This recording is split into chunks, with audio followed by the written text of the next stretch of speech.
I had to work and do my job in an atmosphere where women were viewed by Mayor Filner as sexual objects or stupid idiots. I saw him place his hands where they did not belong on numerous women. San Diego now has a name and a face behind the accusations against Mayor Bob Filner. His former communications director has stepped forward. I'm Eric Anderson. The accusations and reaction from city leaders tonight on KPBS Evening Edition. I'm Peggy Pico. What's the political impact of today's announcements now that an accuser has stepped forward? Also tonight, a look at race relations in San Diego in the wake of the George Zimmerman verdict. And the show will go on at Miramar. The Marines preparing to stage an air show without any military aircraft in the air. KPBS Evening Edition starts now.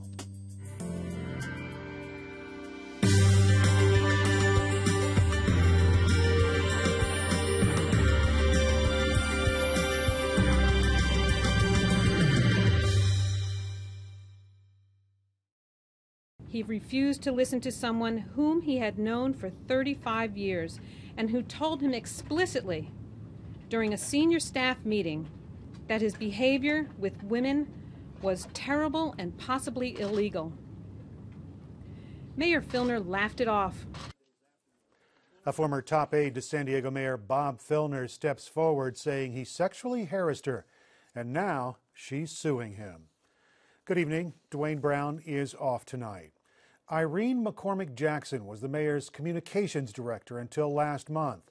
Tonight, she is the first woman to step forward and say that she was sexually harassed by Bob Filner. She faced San Diego's media today with feminist attorney Gloria Allred by her side. KPBS reporter Amitha Sharma was there. Irene McCormick Jackson is a familiar face to San Diego journalists. Not only was she the mayor's communications director, but she was a former journalist herself. Now, what did she say about how the mayor allegedly sexually harassed her? Well, Eric, Gloria Allred took charge at today's press conference in describing the tawdry details of what Irene McCormick Jackson allegedly had to endure while working for Mayor Filner. Allred said almost from the start of Filner's administration back in January, the mayor allegedly put McCormick Jackson in a headlock, dragged her along like a rag doll, while he whispered sexual comments in her ear. Allred said Filner allegedly told McCormick Jackson that she would do a better job without her underwear on, that he wanted to see her naked, that he could not wait to consummate their relationship, and that he wanted to marry her. Allred said throughout all this, McCormick Jackson never gave Filner any reason to think she was interested in him. On one occasion, when he tried to kiss her, and she told him to leave her office immediately, the mayor responded that he was the mayor, and that he could be wherever he wanted, whenever he wanted. McCormick Jackson's attorney, Gloria Allred, one of the most well-known women lawyers in the country. She used some pretty strong language with the mayor. Tell us about what she had to say. Well, as you know, Eric, when sexual harassment allegations against the mayor first publicly surfaced 2 weeks ago, the mayor released a DVD that characterized his conduct as intimidating and disrespectful toward women. And Filner said he needed help. Well, Allred mocked that assertion today. Do you need help in order to know that it is inappropriate to place women in headlocks while making vile and disgusting sexual comments to them? Do you need help to know that you should not sexually harass women who work for you or anyone else for that matter? Are you so out of control or so out of touch that you do not realize how your behavior affects working women? You served 19 years in the United States House of Representatives and 4 years as chairman of the House Committee on Veterans Affairs from 2007 to 2011. During that time, there were countless stories and issues in the news about sexual harassment of females in the military. Didn't that help you to know that sexual harassment was wrong and also against the law?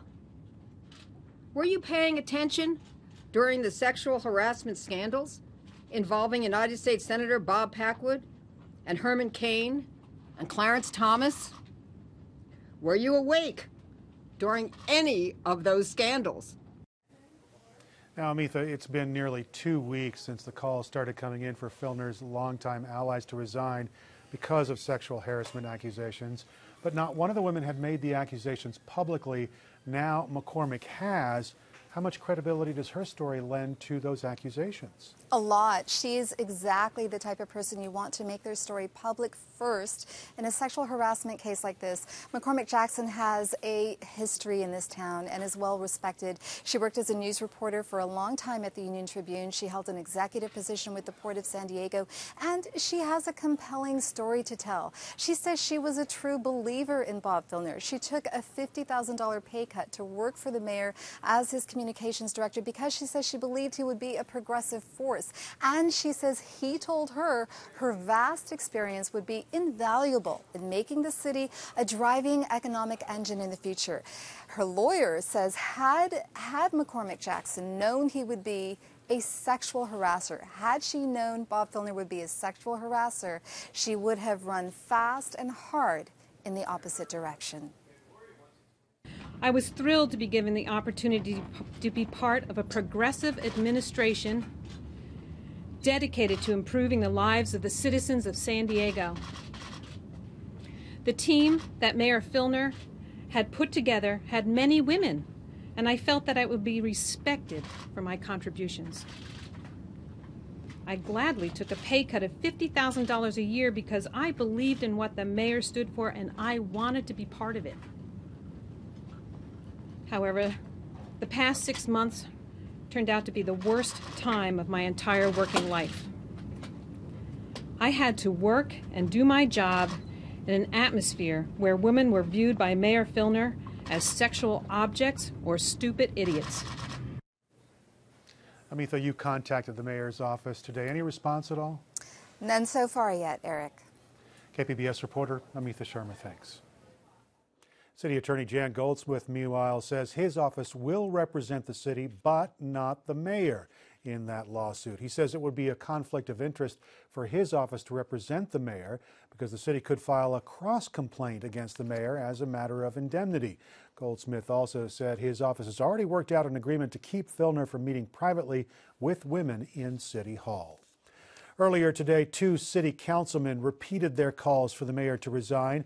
Councilman Todd Gloria and Kevin Falconer spoke in Civic Center Plaza and delivered a mixed message. While the city business is going forward, they say, it's also hampered by the mayor's refusal to step down. These are tough times for our city. As the council president, I promise the people of San Diego that we will get through this. Your council will be working hard on your behalf. Of course, the true remedy will come when the mayor resigns. Gloria says the council can't force the mayor to step down, but he says the council is considering voting on a resolution that calls on Filner to do just that. San Diego City Council member Scott Sherman is asking the City Council to present a unified front. He wants council members Sherry Leitner, Marty Emerald, and Myrtle Cole to join in the call for Filner to step down. In a statement released today, Sherman asked the 3 Democrats to stand with Irene McCormick Jackson and demand that Filner resign. Sherman's statement says it's important for the City Council to provide a unanimous voice so that the people of San Diego know that sexual harassment won't be tolerated. Former mayoral candidate and city council member Carl DeMaio is praising Irene McCormick Jackson for coming forward. In a statement, DeMaio said he admired her courage and integrity. The Republican lawmaker said he is confident the city of San Diego will stand by her during this painful time. And he also said that Bob Filner can show his support for Irene McCormick Jackson and the entire city by stepping down as she has asked him to do. Peggy Pico, meanwhile, takes an in-depth look at the potential political impact of today's news. Here to put today's events into context and help guide us through what comes next is political science professor Carl Luna. Carl, welcome back. Good to be here. Irene McCormick Jackson, the mayor's communication director, is the city employee, as we all know now, who went public today to file suit against the city and the mayor. Set the scene for us as to how politically important this move was. Well, a lot of people have been wanting a face to be put on these accusations. There's now a face on these accusations, and the face belongs to a very prominent person in San Diego government and local politics, somebody with credibility and gravitas. So this was not necessarily the best occurrence for the mayor. And let's talk about that. High-profile San Diegan, as you said, a former journalist, high position at the port, and of course is communications director. Will this kind of credibility help not only lend to the story, but also kind of prevent some of the backlash that sometimes the victims get when they come forward? Well, you never have that backlash completely dealt with because it's the nature of the beast, unfortunately. What the mayor will probably try to do, or his representatives, is to paint Ms. Jackson McCormick as a disgruntled former employee and try to bury or blow off the allegation up until the point another one and another one and another one come out. In the big picture, the mayor had to have expected that at some point someone was actually going to get a legal, basically file a legal suit, come forward, names might be attached. In light of the last 2 weeks, if you were Bob Filner right now, what would your political strategy be? Well, the strategy seems to be double down and admit nothing. He probably shouldn't have done that Thursday, the first initial apology. Now either deny or fight and say I can still govern and hope this whole thing goes away by Labor Day. Now, why shouldn't he have done that first apology, do you think, politically speaking? He admitted something, and it seemed to the average person he was basically saying the charges had standing to them. The next day he recanted that, but he probably would have been better just saying, I'm looking for due process and never apologizing. Don't apologize unless you're planning to resign. Okay. Earlier this afternoon, City Attorney Jan Goldsmith also held his own press conference to talk about the interim steps that they've been taking at City Hall to protect the city employees. The mayor can't meet alone with women while he's working at this city. He said that the city attorney's office is to defend the city, though. So on the one hand, they're reaching out to employees. They're telling the mayor you can't meet with women basically alone. But he says, but it's our job to defend the city. What does defend the city mean? Well, it depends on which city he's talking about. Jan Goldsmith has also said he's there to represent the people who elected him. So you have the public interest here. You have all the liability interests the city is facing. And in the middle of it all is Bob Filner compromising both. Right, and we heard the city council. Jan Goldsmith also said that the city council must retain their own counsel if they're going to, basically, if this goes further in the legal courts.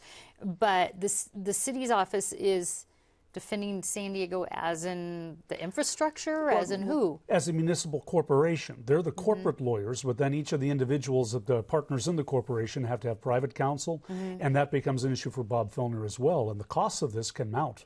Absolutely, and I understand that they're asking that the mayor might have to pay for that himself. Well, that's one of the issues, and one of the reasons he might be wanting to stay in office is that he at least gets some coverage through the city and some protections, which he would not necessarily have as a private citizen. What is your take on it? Knowing Bob Filner's history, at least the most recent one in the past, since he's been elected, past 6 months or so, what do you think is going to happen? Do you think he'll resign? Bob Filner has never given the indication he's planning to resign at this point, and now that there's an allegation with a face attached to it, he still doesn't sound like he's going to resign. I would imagine it's going to take more, possibly the filing of recall petition papers before he gives it a serious consideration. Okay, and all the events of today, what kind of impact do you think that has, if any, on the public's confidence in his ability to continue working as the city's mayor? Well, see, if we were a parliamentary system and the Parliament City Council could vote on it, Bob Filner would no longer be mayor. The public, if they could vote on it, he probably wouldn't be mayor. But until there is a recall in place or the mayor feels he cannot function any longer in office, it's totally his decision whether he'll leave or not. Felony stupid in terms of behavior, sexual harassment is not grounds for removal of a mayor.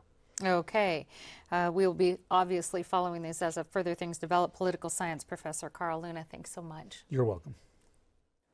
KPBS first brought you the story of Bob Filner's one-time supporters calling for his resignation because of the sexual harassment claims. We have linked all of our coverage on our website, including documents and the mayor's responses. You'll find it at kpbs.org/news/Filner. And just a quick note of clarification, Carl DeMaio, not a Republican lawmaker currently. He is a candidate, however, for the 52nd Congressional District.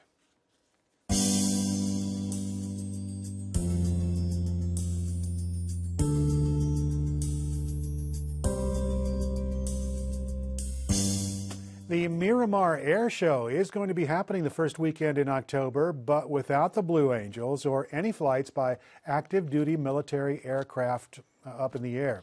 Now, the DoD squashed flight activity because of federal budget cuts. The commander of the base, Colonel John Farnham, released a video statement today announcing that the show will go forward, and he's encouraging people to come out and visit.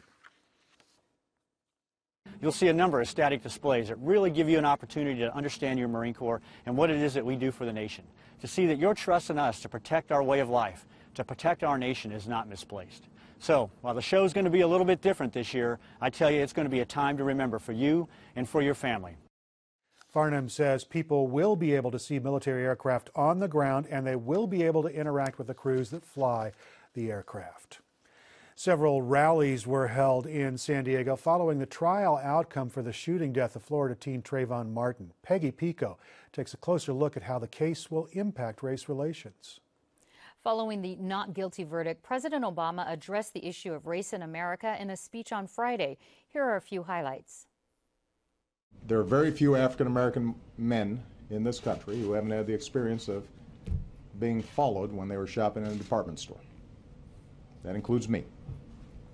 There are very, very few African-American men who haven't had the experience of walking across the street and hearing the locks click on the doors of cars. Each successive generation seems to be making progress in changing attitudes when it comes to race. Doesn't mean we're in a post-racial society. It doesn't mean that racism is eliminated. Now, joining me with a closer look at the issue are President of San Diego's NAACP, Lechala Wilson, and community activist Brian Pollard. Welcome. Thank you. Lechala, how are people here reacting to the outcome of the Trayvon Martin case? Well, we have seen marches. We've also seen vigils.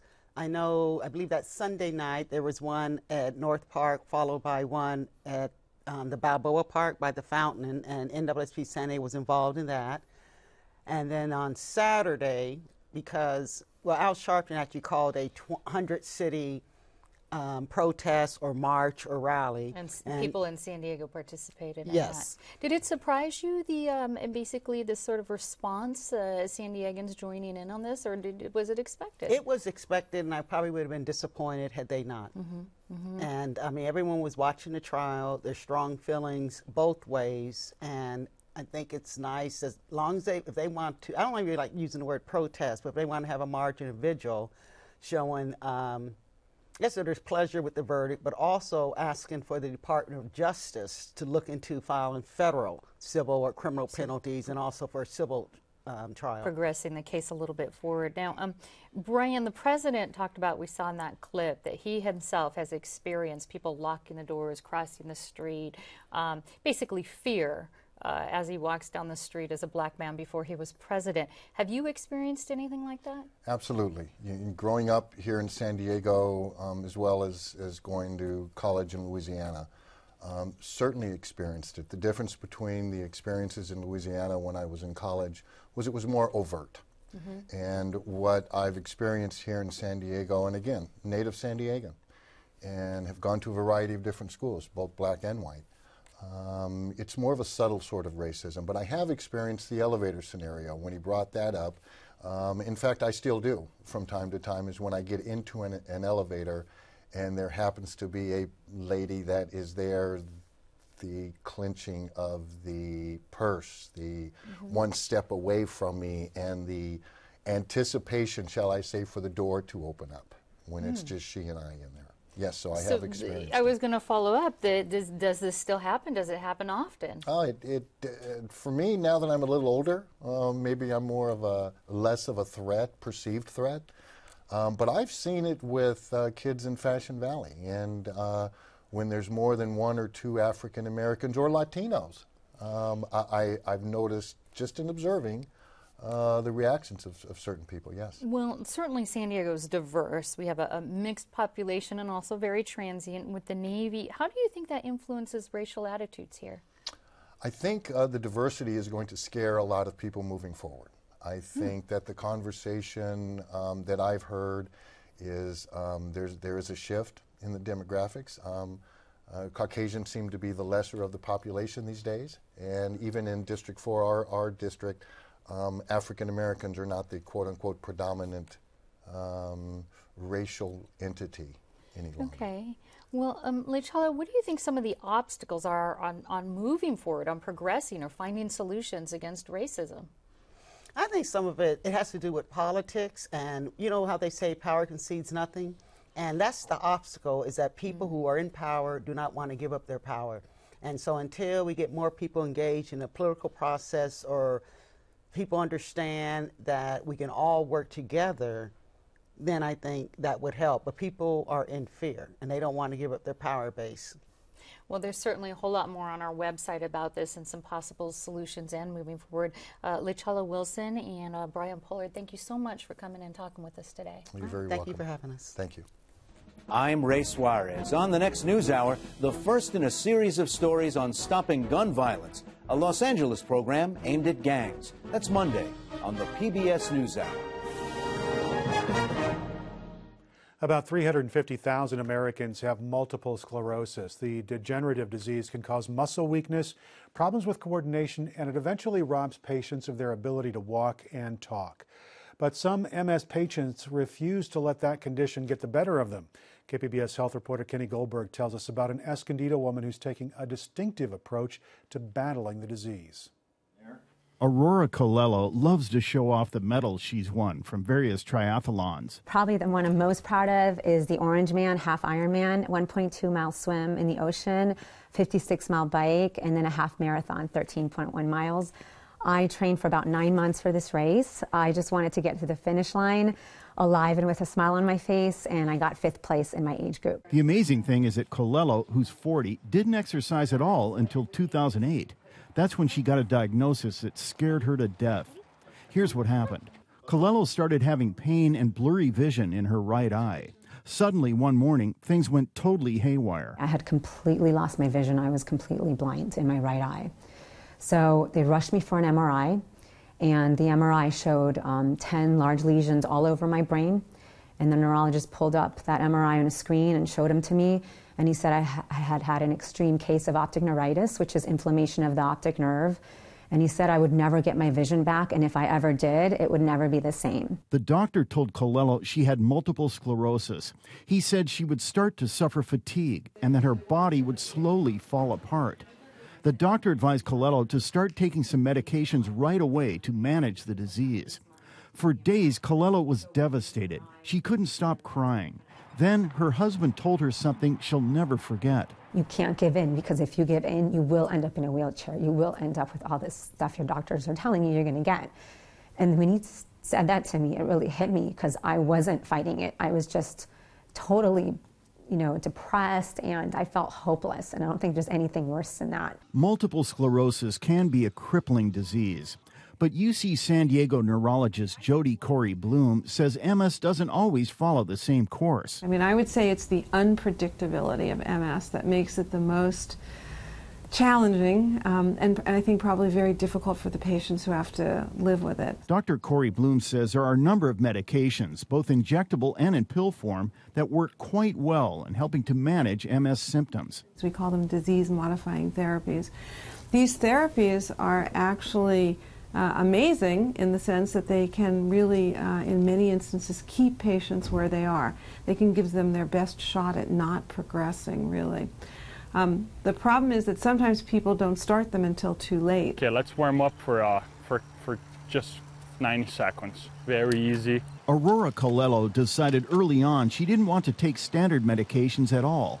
That's because some MS patients she talked to said despite taking the drugs, they kept getting worse. And she was worried about side effects from the treatments. So Colello chose to battle MS by adopting a rigorous exercise program. She went on a strict diet and started taking a lot of supplements. And she went to see a neurologist that offers MS patients a different path. The first thing I look at is, what are you eating that's contributing to that? And then the other things we look at are, what are you doing to help fight that? How's your stress level? How are you handling stress at home or at work? What type of exercise program are you involved in? Dr. Clareed Chaudhry is an MD who specializes in Ayurvedic medicine. That's an ancient Indian discipline that attempts to restore health by cleansing the body of substances that can make people sick. Dr. Chaudhry says making lifestyle changes is a crucial part of healing.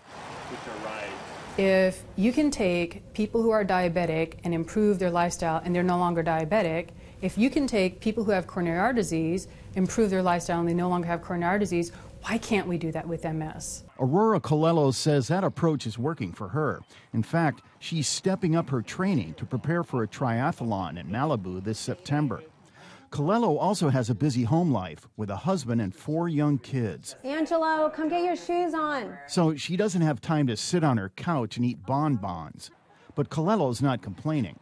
When she was first diagnosed, Colello woke up every day and wondered if her MS would get worse. I don't wake up and think that anymore. When I wake up, I think to myself, when am I going to get my hour swim in today? When am I going to go on my 2-hour bike? Am I taking my kids to the beach to surf today, or are we going to go to the park? That's how I live my life. Kenny Goldberg, KPBS News. You can find tonight's stories and download the KPBS app all on our website, kpbs.org/evening edition. Thanks very much for joining us. Have a great evening.